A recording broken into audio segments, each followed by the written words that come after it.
Dhamma Talk from the Buddha, 3rd of March 2021. Living in the present moment. Human development to achieve the highest goal. Human beings are superior beings. We are born to practice and to develop in order to better ourselves. To achieve such a goal, we cannot act and react based on instincts or old habits, nor can we allow old habits to determine our lives. There is a saying that our future is a result of our actions in the past. However, the past is the past and cannot be undone, so we should focus on developing ourselves in the present moment. The present moment is especially crucial. In the present moment, we can choose to remove the ego self, or I and mine, and replace it with Dhamma. Dhamma as our focus and priority in life. In the past, our minds may have been filled with wrong thoughts, leading to wrong practice. With ignorance, we may have thought that doing whatever I like, acting and reacting based on emotions, would lead to happiness. However, it turns out that this leads to a life that is a mess of complex problems. We are like a moth to a flame. Just as moths are fatally attracted to fire, to the point where they will even fly into a flame, we are fatally attracted to danger and suffering, to the point where we run right into them.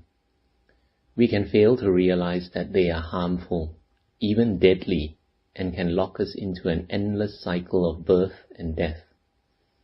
Knowing this, we can learn to thoroughly explore our minds and to ensure that the present moment is filled with happiness or chanda, enthusiasm and passion in our practice and in our work. Everything we do in life and our work is a chance to practice Dhamma, and every practice of Dhamma is our work. We all have 24 hours a day.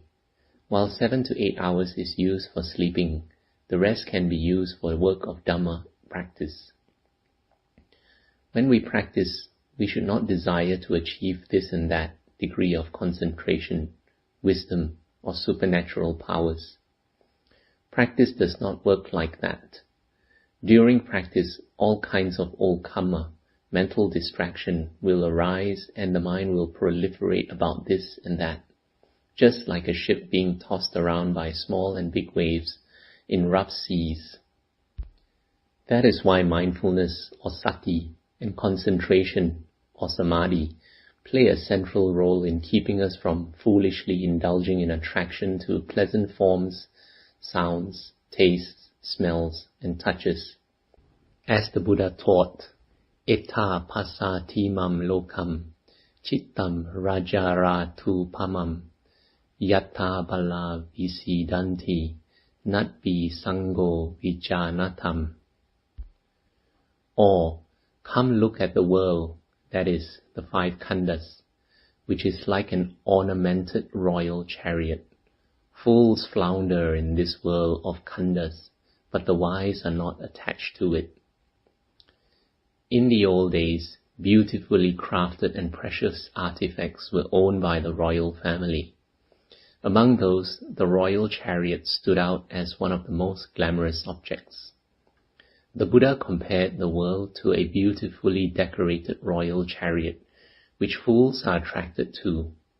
Fools are those who lack morality, concentration and wisdom, and are immersed in sensual pleasures. The wise, on the other hand, see things the way they really are, and thus are not attracted to pleasant forms, tastes, smells, or sounds. Only through clear knowledge and awareness of defilements and emotions can one avoid being attracted to and attached to the world.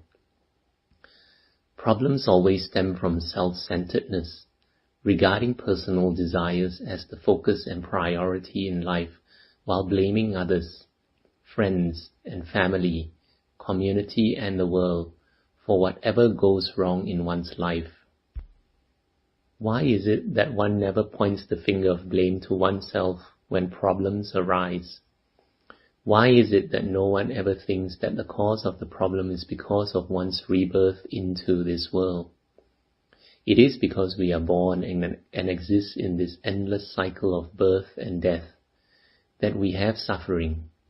For example, when we experience a traffic jam while driving a car to an appointment, we blame the traffic and the road conditions, but never ourselves for wanting to be there.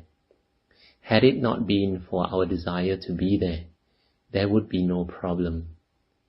Without the understanding of the root cause of problems, our minds are not rightly cultivated. It is important that we cultivate the mind with morality and Dhamma. Then we can be happy with our everyday Dhamma practice and everything that we do in life. With this right view and right practice, then suffering will eventually cease to exist. Dhamma goes against the flow of the currents of the world, against the flow of defilements.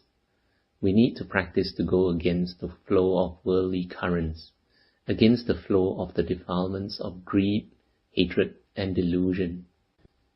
Statistically speaking, monastics who do not firmly follow monastic rules and routines will repeat their old habits and are therefore unable to develop and become a better person.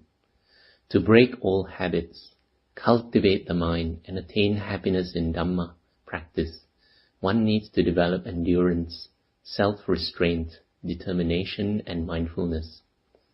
The reason one misses the morning chanting is because of indulgence in sensual pleasures. This tendency acts upon the emotions until they take control. One gradually becomes miserable when following the monastic rules and routines that require diligence and patience. Any monks who are fully aware of failure to follow monastic rules, routines, and Dhamma practice should train their minds so that they can correct such behavior. Nobody can practice on anyone else's behalf. We must all practice for ourselves. Practice patiently. Do not be disheartened.